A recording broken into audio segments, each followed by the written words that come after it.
Olá, eu sou Lenir Nunes da LN Carreira e estou aqui para te entregar o melhor conteúdo para alavancar a sua carreira. E hoje comentando sobre o 10º capítulo do livro Coloque um Ponto Final, que agora eu não preciso ficar tanto mostrando, né? Porque você tem aqui para poder acompanhar a capinha desse livro, tem caminhado conosco, né? Já o 10º capítulo. E o Henry Cloud, ele traz ao longo, né, de cada capítulo formas da gente encarar, da gente compreender, da gente identificar, do como nós conduzirmos, de formas não menos dolorosas, mas mais intencionais para que nós possamos fazer bons encerramentos de ciclos, né? Eu acho que é importante a gente ter muito claro. Eu acho que o 9º capítulo, gente, marcou muito para mim, principalmente pelo fato de trazer algo tão óbvio, né? Não podemos coexistir, né? Então, foi muito interessante trazer essa questão de escolhas são necessárias, né? Esses dias eu estava vendo um vídeo de um psicólogo que ele falava assim, no mínimo, se você tentar fazer tudo com o mesmo nível de excelência em todos os papéis da sua vida, a todo momento, no mínimo você vai enlouquecer, né? Então, nem precisava estar compartilhando isso com você, né? Você já sabe disso. E o 10º capítulo do livro, ele vai falar um pouquinho sobre a magia da autosseleção. E ele traz aqui um exemplo e depois traz uma reflexão, porque a autosseleção não é só apenas com pessoas, mas com escolhas também profissionais, com negócios, né? Então, ele começa o capítulo 10 trazendo até a história, o dilema, né, de uma moça que namorava há cerca de 1 ano e aí, né, que ele continua, né, quem tá enrolando quem. E eu achei bem interessante porque faz muito sentido, ó. Uma amiga pergunta para ela e ela fala assim, ó, ele tem um coração muito puro, gosto dessa característica dele, é uma pessoa inteligente, aprecio essa característica nele, mas não tem nenhum propósito de vida. E me parece que não tem desejo de está confortável assim. Então aqui, eu acho que é bem bacana porque o que incomoda ela é olhar para frente na relação e perceber que ambos não estão olhando na mesma direção, né? Quando a gente se relaciona com alguém e principalmente, né, casa com alguém, características diferentes, elas também são bem importantes, né? Ter perfis diferentes, tá tudo bem. Pensar de forma diferente, né? É um grande desafio, mas é importante também. Mas uma coisa tem que ser unânime, o olhar na mesma direção, né? Tem coisas que, trazendo um pouco para relacionamento conjugal, relacionamento amoroso, tem coisas que são inegociáveis, né? E eu trago um exemplo meu aqui, que eu sempre desejei ser mãe, né? E não fazia sentido eu ter alguém que não combinasse esse mesmo objetivo, né? Não tinha certeza se eu seria mãe natural ou eu iria ser mãe de coração, não sabia, mas eu queria ser mãe, né? E eu lembro claramente, assim, que minha mãe um dia falou assim, ó, negociar a cor da casa, se vão morar em casa ou apartamento, se um gosta da praia ou outro gosta do campo, isso é negociável, mas o desejo de ser pai ou ser mãe, tem alguns que já tem muito claro que não querem, né? E aí, né? Então, ela traz muito isso, né? Aqui, essa questão de eu estou olhando para o futuro e a pessoa que está comigo não está.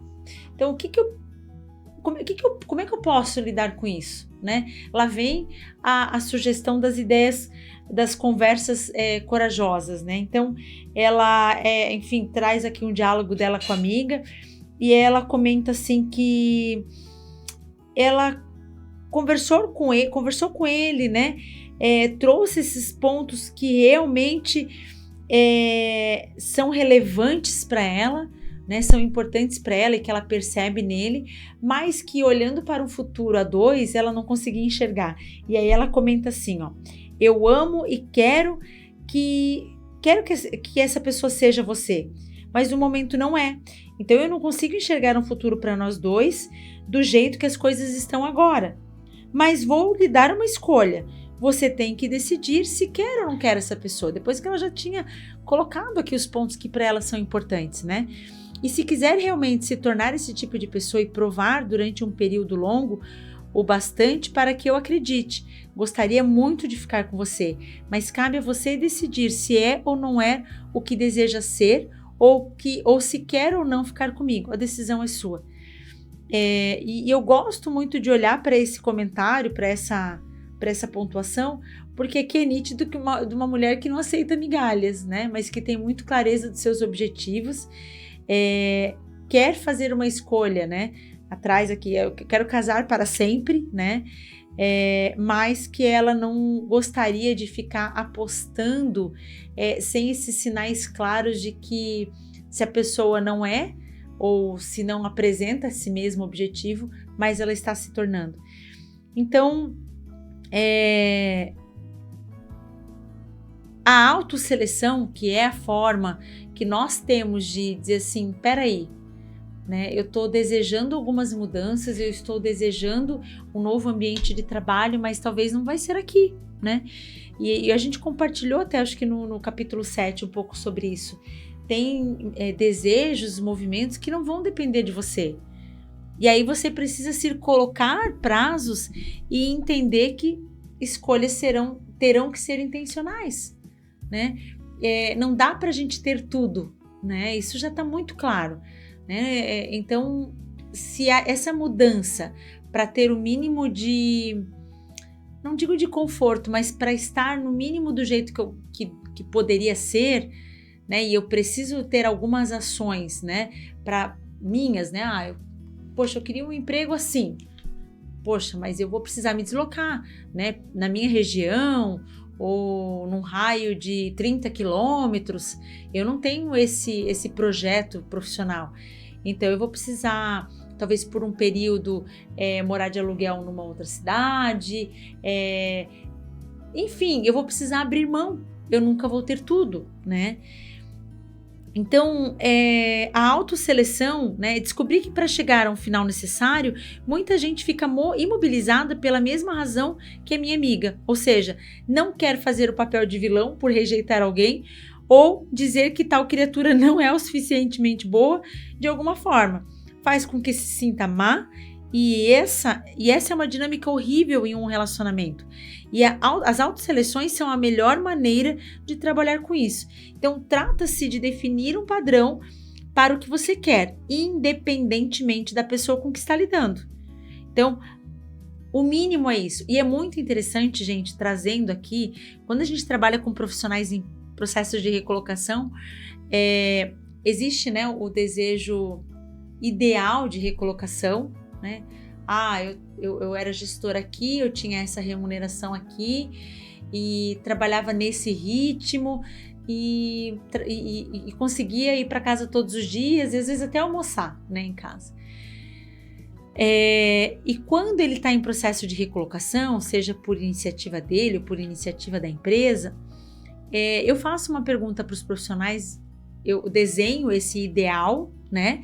E eu faço uma pergunta para eles que agora eu faço para você. Ok, mas qual é o mínimo negociável, né? Porque nem sempre, talvez aquele mundo perfeito que eu vivia, eu construí porque eu trabalhei 12 anos naquela empresa, 10 anos naquela empresa, né? Então, quando eu faço um movimento de outra empresa, algumas coisas eu vou ter que voltar do zero. Eu vou ter que conquistar pessoas, eu vou ter que conquistar confianças, enfim, né? Então, para você pensar qual é esse mínimo negociável no relacionamento, qual é esse mínimo negociável no ambiente de trabalho, qual é esse mínimo, enfim, a autosseleção passa, né? Ela é exatamente isso, assim, definir os padrões mínimos desejáveis e torná-los claros. Então, meu sonho é trabalhar. A gente vê vários profissionais, vários executivos trabalhando fora da sua cidade de origem, né? Um especial que a esposa engravidou, né? E aí ele não tem ninguém, não tem estrutura, não tem apoio nenhum. A família toda tá no Paraná, tanto dela quanto dele, né? Então, assim, mínimo negociável, eu posso fazer essa mudança, eu sei que eu não vou ter a mesma remuneração que eu tenho aqui em Joinville, eu vou para uma região com menos oportunidades, mas eu vou ter outros ganhos. Mas qual é o mínimo? Né? Qual é o patamar mínimo para fazer esse movimento? Né? O que torna o final desconhecido e feito só de esperanças é se aquela determinada pessoa vai ou não caminhar para aquele conjunto de padrões, ou se aquela situação que você está desenhando, aquele ambiente, aquela cultura, vai ou não ter algumas alterações para melhor, né, no seu padrão, né? Quando fixamos em algo assim, traçamos uma linha na areia com a qual as pessoas têm de lidar. Chegar lá ou não depende delas, é desconhecido e feito só de esperanças, porque às vezes elas conseguem, às vezes não. De qualquer forma, a poda aconteceu e você não teve de rejeitar alguém. Ou seja, você definiu o que você aceita e o que você não aceita. E até complementando, a gente falou de pessoas, né? Mas a autosseleção para os seus próprios apegos, né? Outra pessoa para a qual eventualmente você tem dificuldade de dizer não, pode ser você mesmo. E, gente, é fato. A gente cria, às vezes, um cenário, uma possibilidade e a gente trabalha com expectativas de mercado, com economia, com influência da política, com situações que podem acontecer na família, por mudanças de rota, né? Então, eu uso muito um termo assim, ó, nós temos o nosso ex e a gente em alguns momentos precisa recalcular, né? E nos negócios e na vida temos de ser nosso próprio vilão, né? Tendemos, né?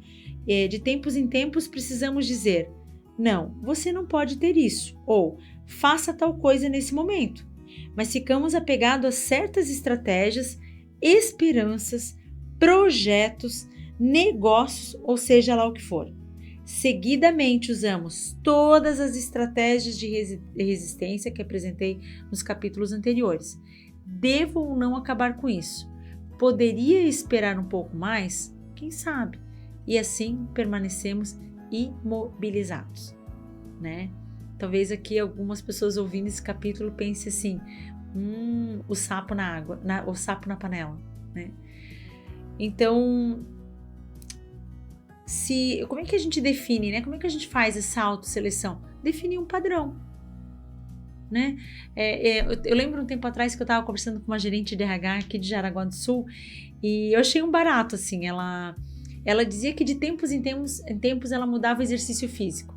Ela disse, eu nunca fiquei, só na academia, só no Pilates, e ela exatamente já tinha esse exemplo, né? Ela definia um padrão, né? Puxa, se ela não se sentir assim, ou não perder determinados quilos, ou não se sentir, enfim, ela trocava, né? Ela não era fiel a nenhuma atividade física de fato, ela ia experimentando. Então, né, se eu não encontrar o emprego que desejo até o dia 1º de junho, vou considerar isso concluído e me mudarei, né? Enfim, acho que vocês estão pensando aí em alguns critérios, algumas autosseleções aí que vocês podem fazer, porque ainda dá tempo, né? Começamos no mês de novembro, temos ainda um mês inteiro pela frente, né? Antes do mês de dezembro, e não pense assim, acabou o ano, né? Agora só ano que vem. Não, talvez você possa exercitar pequenas autosseleções também, sabe? Algumas pessoas têm problema com esse tipo de abordagem, dizendo que talvez o prazo seja muito curto, mas aqui a gente não está falando de definir prazo X ou Y, você pode definir, só que você tem que ser realista, né?